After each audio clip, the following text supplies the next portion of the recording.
Ito. So, kaya tawag nila sa akin ay sipsip.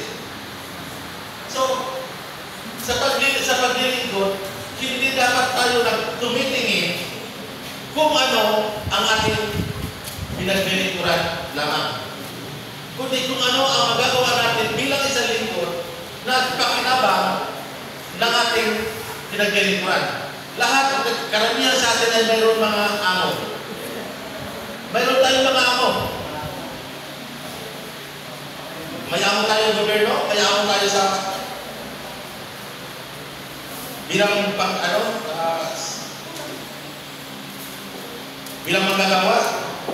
Pero ang makikita natin dito, kung tayo ay naglilingkod ng may pagpapakumbaba, tumitibay ang ating ugnayan sa kanila.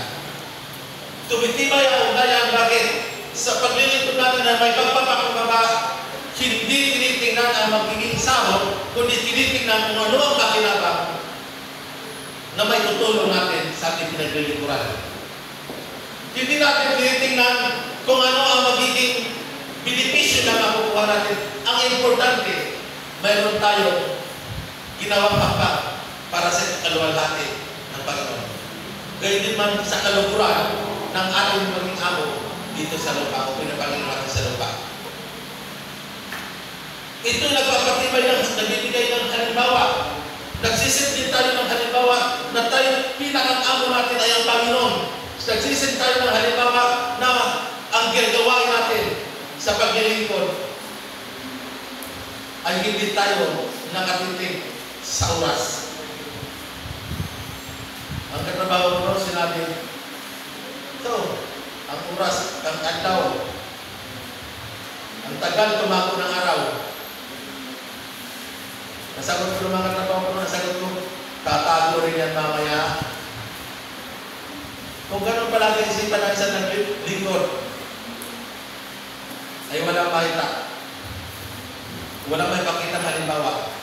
Kaya nga may isang tao, katrabaho noon, isang tao na friend ko man siya hanggang ngayon, lagi kayo nagpupuntakan. Pero pag yun ang sabay ko sa trabaho, nakakahawa yun. Hindi ko siya nahawaan, ako ang nahawaan niya. Nahawaan ako sa kanyang katamaran. Sa Biblia, may pinag-usapan yung pagiging tamad. Yun talaga, hindi ba siguro literal na tamad, kundi siguro nagtatamad-tamaran lang, na nag-regular niya sa kumpanya, nagtatamad-tamaran lang. Pero, pag yun nagsalita ng medyo tinatamad na sa trabaho, sabi ko, ang salita mo yan, nakakahawa.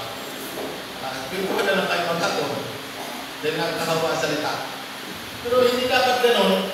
Ang isang tayo ay nagbibigay tayo ng kung tayo naglilingkod, ay nagbibigay tayo ng halimbawa bilang isang anak ng Diyos, bilang lingkod ng Diyos, ay pinapakita natin ang kahalagahan, ang importansya ng paglilingkod.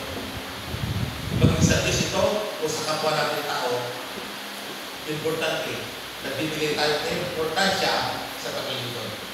Hindi lamang yung napakitang tao. Hindi lamang yung nagtitibay tayo sa paglilingkod dahil mayroon tayong tagapagmasid. Hindi lamang yung nagtitibay tayo sa paglilingkod dahil mayroon tayo nagtikritics. Hindi lamang tayo nagpapagkatibay sa ating paglilingkod dahil mayroon tayong tatanggapin. Kundi naglilingkod tayo dahil nagsisit tayo ng magandang halimbawa sa ating kapwa.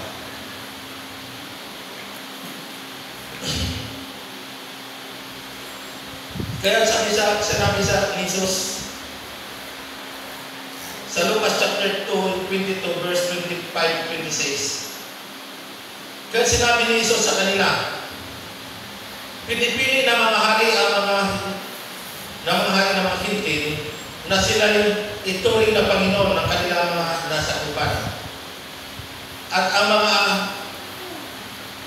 may kapangyarihan ay nagdarasa ng tawag ng mga tagatangkilik. Ngunit hindi ganon ang dapat mangyari sa inyo. Sa halip, ang pinakandakila dapat lumagay sa pinakamababa at ang ang namumuno ay maging tagapagligod. So ang sa mga hindi, ang pinapangalan Panginoon nila ay ang kanilang mga amo. At ang mga hari, ang mga amo, yun ang kanilang minimiti. Natawagan silang Panginoon o kaya naghahanap ng mataas na pagrespeto sa kanilang buhay. Ang mga taga-tangkilik naman o ang mga taga